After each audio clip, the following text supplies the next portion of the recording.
Hello and welcome to Reviews. As always, I'm Plume Noir, and this is Fearless number 2.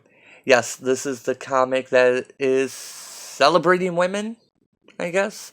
It's all female heroines, all female creators. Okay, fine, but are they actually telling good stories, interesting stories? Well, it's a mixed bag. Here we have the cover, which is Storm doing something really cool with lightning strikes and pulling lightning up out of the ground. Um, Let me push JR out of the way. He wants to be all loving. Um, yeah, she doesn't really do anything in this issue. She talks. Um, if you're a Storm fan, you see this and like, oh yeah, I want to see Storm kick ass. You're not going to see that. Maybe in later issues, which there may only be one more issue. I swear I saw some listing that said that Fearless was only going to 3 issues. I think I saw this one solicited as issue 2 of 3. So if that's the case, the main storyline they're having in the front, which takes up about half the book, as it did with the first issue, it's really going to have to wrap up really quickly here. But that could be, I might have read something that was incorrect on that. But yeah, if you're a big Storm fan and you see this, you're like, oh yeah, I want to see her kick some butt. And yeah, you're not going to see that. You're not going to see Invisible Woman being cool. You're not going to see Carol Danvers being cool. As you know, in the first issue, they have the storyline with the inspiration camp for girls, and let me push JR out of the way here. I'm fighting to keep him, just off to the side. Um, he's going to be really upset when I need my hand to turn the page here. So they have the female girls camp, and Storm, Sue Richards, um, and Captain Marvel have been asked to be keynote speakers, for each of the STEM tracks that they have: space, technology, and environmentalism. Sue Richards is tech, Storm is environmentalist, and of course, um, Captain Marvel is space. Okay, so of course they're laying it really heavy with the um, is this camp evil? What's going on? It seems like there's something going on with this. It was in the first issue. I mean, the only way it could be good is if it's actually not evil, you know? Um, so I'm kind of curious because that's the way a good story writer would set up all these red herrings. And I'll be really disappointed if it turns out that, yeah, it was just evil all along. So let's just pop into this as I have a tail flicking at me. Um, so yeah, we have, of course, the stupid thing. They're the bosses of space, which is dumb. Um, they're the goddesses of the skies. They're the protectors of the planet. They're the guardians of their hometowns. One of these is not like the other. We have all this awesomeness, and then, yeah, I keep it all good in the hood. Yeah, that's what I do. So there's a Women of Marvel. And of course, this is part 2 of the Campfire Song, like I said, which takes up about half the book. Uh, the second story in this is Night Nurse, which, I'm going to give a spoiler right off. I actually liked the story in that. That was actually kind of amusing. And the third story, if you can call it, they did the same thing again, where they give like 3 or 4 pages to one story, and why? You can't really do too much with that. It's X-23 by Eve Ewing, who, yeah, I'm not really following it anymore, but Ironheart, I was pretty surprised at how that started out, They actually, Eve Ewing actually did a pretty good job with Riri in that first couple issues that I read, so. And again, of course, we have the 5 editors. You have 3 stories. Why do you have 5 editors? And of course, we have the special thanks to, are these the 2 women in the office that they just couldn't get away with calling writers? So we're just going to have everyone come in for a group picture. All right, everyone get close. Get closer. Just get right here. Okay. Okay, Shannon, I need you to get over just a little bit here. Oh, that's great, great. Lindsay, just come up to the side here. Okay, so we see what they're doing with this. Um, with the main story, that camp story, it starts off with Miss Marvel, Kamala Khan, fighting Pile Driver. It's always weird when you see any member of the wrecking crew without the others. Is that just me? It's just when you only have one of them, it just feels like they should have everybody there. And it's kind of weird. Her scarf thing comes right over his crotch. It it almost looks like he has a dress on that's blowing up because the color matches his pants. It's kind of close. It was just I looked at that a couple times, going, "What is that?" Before I realized it's actually her silly scarf, which I don't even think she's wearing this costume anymore. Didn't she just change costumes? So yeah, they have a little fight. I gotta be careful how I skip pages in here. There's a few things I want to show, but I have to show the other parts of the other stories in the book. So yeah, she ends up beating him because she turned into a giant fist and banged him into the ground. He's part of the crew that takes on Thor. Really?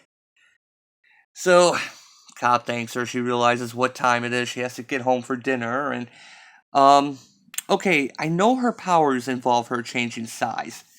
But what is going on with her in this door here? Okay, I'm going to just out myself. I'm a 5'10" manlet, okay?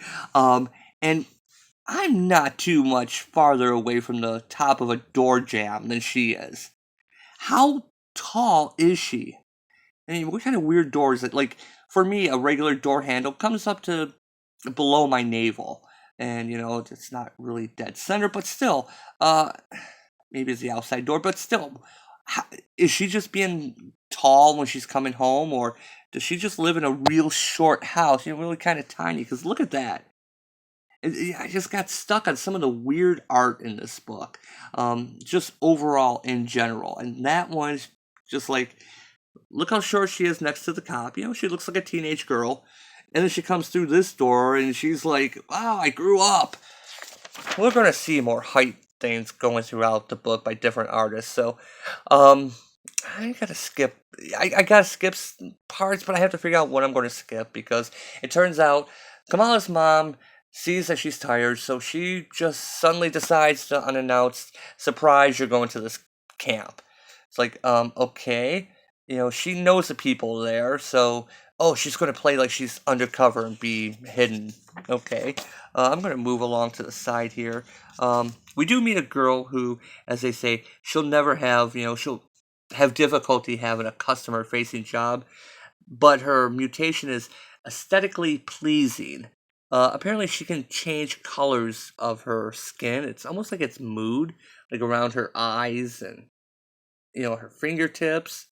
Okay, I mean that's one of the things my buddies and I used to always joke about when we were growing up, and it's like, yeah, what useless power would you have? Yeah, you get to be a mutant, but you would have the ability to just project green light on the wall. The most useless stuff, and that's what you know would happen in the Marvel universe. For every one Nightcrawler, you'd have 200 guys that could just shoot light on wall and not even do anything cool. Although I guess maybe you could weaponize that if you got some lenses and maybe somehow make a laser, but you know how it is. You know what I'm getting at, the useless powers. So I'm going to skip a little bit. We basically have Storm showing up. We have the Invisible Woman showing up. And then Carol Danvers runs in, like, bashing through the door. I'll show that panel. So I'm going to go to this page here because there's a few things here. Like this art here, the layout is kind of bad. The way they had to work the panels in so that it was a back and forth conversation, answer response here. Melanie told us that you were a vegetarian. Ah, thank you. She thinks the world of you. I think the world of all my former pupils. They had some weird layouts on that, so okay, fine. Um, but there's a line on the panel before here, um, where we have seats saved for you, and Prudence and Kate will bring you your dinners. We don't need to be waited on. I insist. So this camp This camp gig is between being hobos and being rock stars. Hobo rock stars? Of course, Carol says, that would make us the Counting Crows.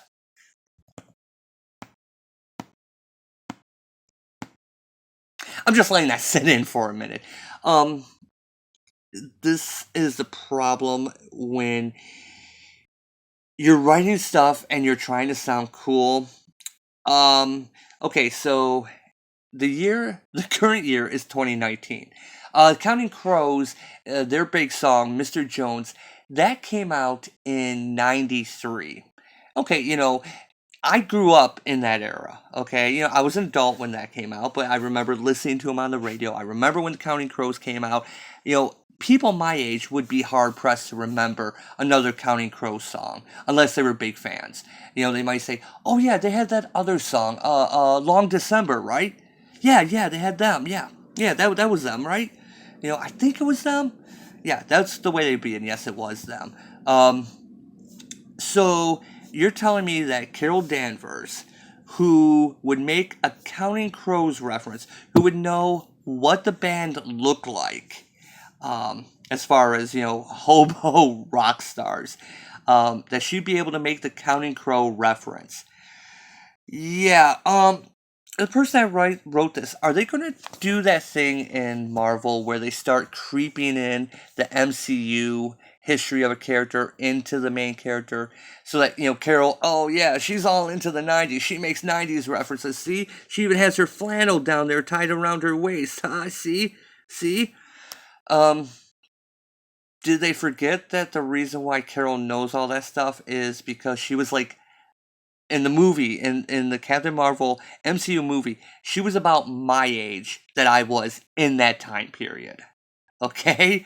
So that's why she was making what would have been then topical references. For her to make a Counting Crows reference to this would mean that, let's see, almost 30 years ago, she was into music and watching MTV. So, okay, so are we trying to say that Captain Marvel is actually minimum? Let's say she watched MTV when she was 10. That would put her in her 40s. Are we trying to say Captain Marvel is that old to make a Counting Crows reference? And who else in this room would make that joke? Which, of course, only Carol seems to have found absolutely hilarious. Man, look at those guns on her. That doesn't even look like a woman. If they're still doing short-haired Carol, that panel, I would think was a dude. So, yeah. Counting Crows, not funny. Not funny. That's the writer making a joke that the character would not make. So yeah, I'm going to skip through the rest of this because basically they don't really do too much. Actually, no, I'm not going to skip through this because let me get to the page. And like I said, I have to be careful on how I dance around because I got to skip pages for copyright reasons, but I also want to show off the other stories. So during all this, Miss Marvel sees them come in, and I guess it's on the next page here. So again, here we have the weird door thing. Miss Marvel is sneaking around thinking that this is a camp of villainy. Everyone busts in, and okay, there's a weird perspective thing going on. Miss Marvel is right in front of them. You would think that they would see her, but no, she's actually shrinking. And she's shrinking and jumping up on the table. Here she is behind a cup. And then she's running across the room for some reason.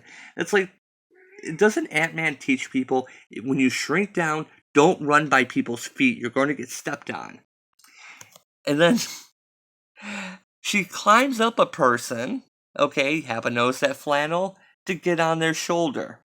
We all know how much Miss Marvel loves Carol Danvers. This means she was literally climbing up her ass.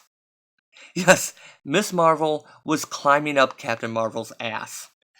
I think that story is actually more interesting than the rest of the book overall. So, yeah, I'm going to skip through this because, yeah, it's about the girls and the camp. Oh, the camp might be evil. Kamala thinks it's evil. She finds a device. It's going on and on. The whole premise seems kind of silly, but okay, fine. It may pay off, but It doesn't in this issue. So let's go ahead. We're going to go to the second story, which is about Night Nurse. And as I mentioned, this is actually my favorite story in the book. It's actually, they do humor and they actually do it kind of fun. They actually kind of do it well. Um, it opens up kind of with in media res here, with the um, creature being hit by her as she's hitting it with a fire extinguisher, and then it cuts over to her having lunch with Doctor Strange. You might think that this is kind of like an opening thing. No, this actually it takes place later in the story. It's kind of a how we got here thing. So Doctor Strange is advising Night Nurse, Linda Carter, who is her name, to go out and meet people. So she goes on Hinder, which, joke on Tinder and Grinder. Hinder, for someone who's having problems online dating. Okay, that joke's kind of funny. The people she goes out and, she swipes with, I don't do these apps. I don't know how they work. I know there's swipe left and swipe right, but I don't know which does which. She's a person who looks like Thor, but still has his real arms, but it appears to be Thor, loyal to love. Haha, how's this work, Tony? Professor Passion. I love board games and that's actually kind of funny. We get this guy, Farmer Cutie Cow, just looking for pals, and then Vulture here. So she ends up deciding to go on a date with the pharmaceutical guy. So Cal, do you like working in medicine? Not as much as I love Vicodin. Okay, I kind of laugh out of that. Um, she does have a kind of a reoccurring joke here about how online dating, she trusts as much as medical advice from WebMD, which in this case WebDR. Every diagnosis is hepatitis. Okay, that's funny. That's funny because I know my friends and I have the joke. You go to WebMD, and it turns out you have toe cancer for an earache. So yeah, it's always cancer, and in their world, it's always hepatitis. So I laughed at that. This story follows when she gets back from her date. She has someone from the Initiative. I didn't really follow the Avengers Initiative, who used the Connor's lizard formula on her because she was quadriplegic. And so she's kind of in a weird thing that, she can turn back and forth from human form to lizard form at will. She can regrow her legs, but she thinks she's weak without her legs. So it is a little bit of a accept who you are type story. She has an inhibitor collar that's shorting out, and she's being chased by someone that can control reptile people. So okay, it's very, very, very specific. But when he shows up to take her back, all she has to do is turn back into human form, which she refuses to do. It's kind of the crux on the story. Um, so when the bad guy sets fire to the place, Night Nurse stands up, and then we get the opening shot, which is not as cool in a way because that first shot, it looks like she's bashing him through the door, with the fire extinguisher. But this one is definitely more action. So yeah, this is a better setup piece, but kind of like the knocking him through the door. So that's actually kind of cool. The Night Nurse story's pretty good. Somewhere between, I would say good. It's good. It's enjoyable. It's actually funny when she makes jokes. They're just cheesy enough to land. It's not like she's trying to be hello fellow Gen Xers. So yeah, she has to go after the girl, the Avengers Initiative person, and she knows exactly where it's going to be. She's going to be taken, and she uses her wits because she doesn't have powers. Her whole shtick is she helps superheroes and supervillains that have been injured. She doesn't really get the chance really to be the hero. So yeah, she ends up saving the girl, and they become friends. So yeah, it's a good little story. And let's go ahead. We're going to go right to the last story. Don't worry, you didn't miss anything by just popping it here, because as you can see, this story is only 3 pages long.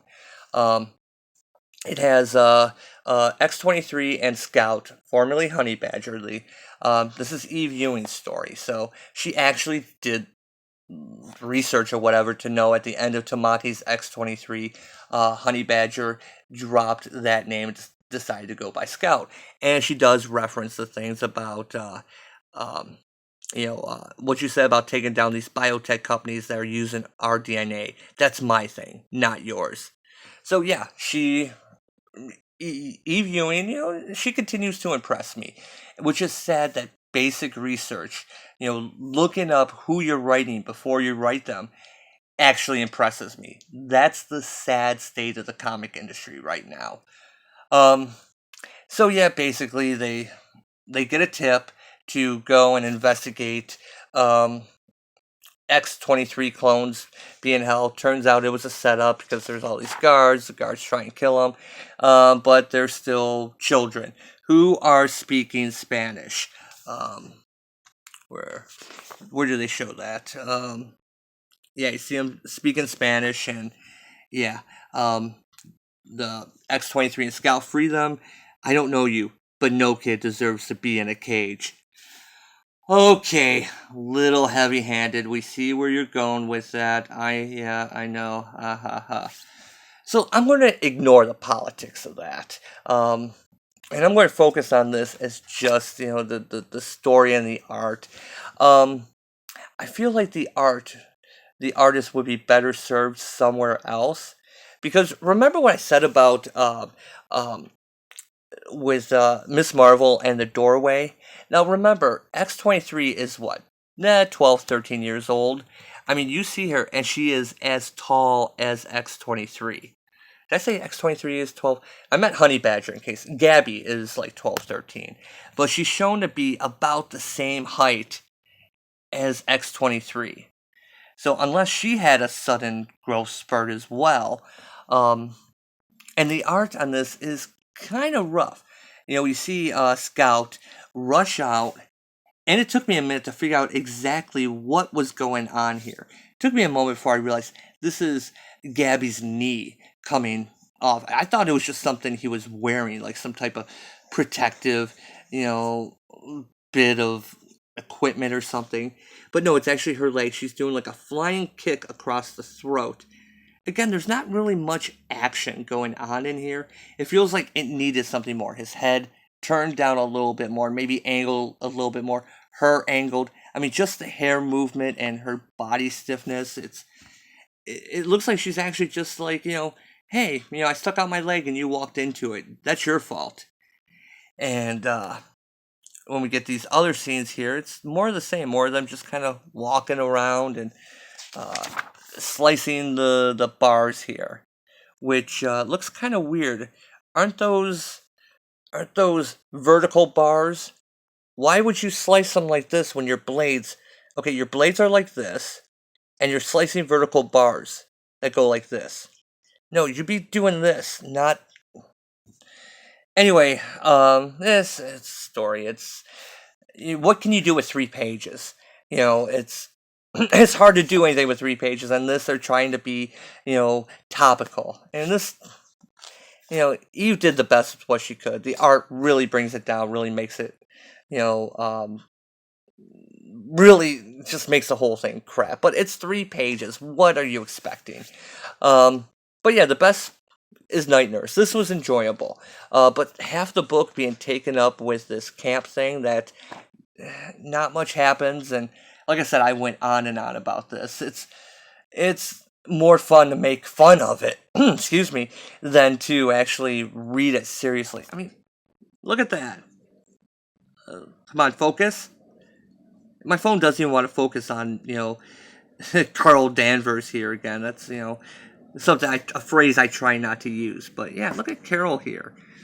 So yeah, this is the big girl power book, and there's only like one good story in it. I think I said this in the last issue. If you're going to do 3 tales, give more than 3 pages to the characters. And why would you give 3 pages to the characters that just had a failed book? X-23's book just got canceled. Now, you could say that her book before that, Wolverine, or whichever Wolverine book she had, All New Wolverine, was canceled.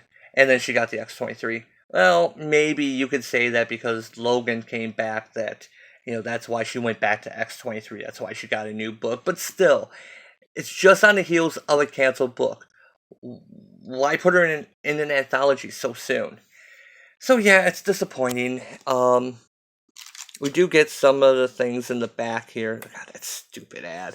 Um, the spotlights here, e-viewing and the creator profile, which is kind of interesting. It's more inspirational than anything. I'm looking forward to this. I love She-Hulk. And that looks more like classic She-Hulk than what's going on in Jason Aaron's Avengers. So, and yeah, Fearless number 3. So yeah, is anything going to happen? Oh, and there's a lot of references to the Kree in this first storyline with Storm, Captain Marvel, and Invisible Woman. Um, so yeah, I imagine they're going somewhere with that. So anyway, what would I give this book? 3 o'clock. Really, excuse me. I've been going on for 25 minutes here. My throat's cutting out. Um, the Miss Marvel, the Night Nurse book is the Night Nurse story is the only thing that's keeping this book going. That was kind of enjoyable. There's jokes in there, and the jokes land. In the first part, they try and make jokes, and it's counting crows. It's really groan worthy. So yeah, if it wasn't for that Night Nurse, it would be lower, but that's the only saving grace that just brought it up to average. This book isn't so bad that you can make fun of it, other than little bits and pieces. I can't believe we've been going on for almost a half hour. Who's watching this? Um, but it's so mediocre. If you want to talk about the best talent that women can do, and I have no problem. I love a lot of female creators. But if you're going to do that, I think I said this in the last video. Bring your A game. Knock it out of the park. A silly 3-page story in the back that's just an allegory for what's going on with the illegal immigration. You can't really do anything with 3 pages other than, hey, kids are free. Yeah. And the first story here is just kind of dragging. Yeah, we get it. There's a secret going on in the camp.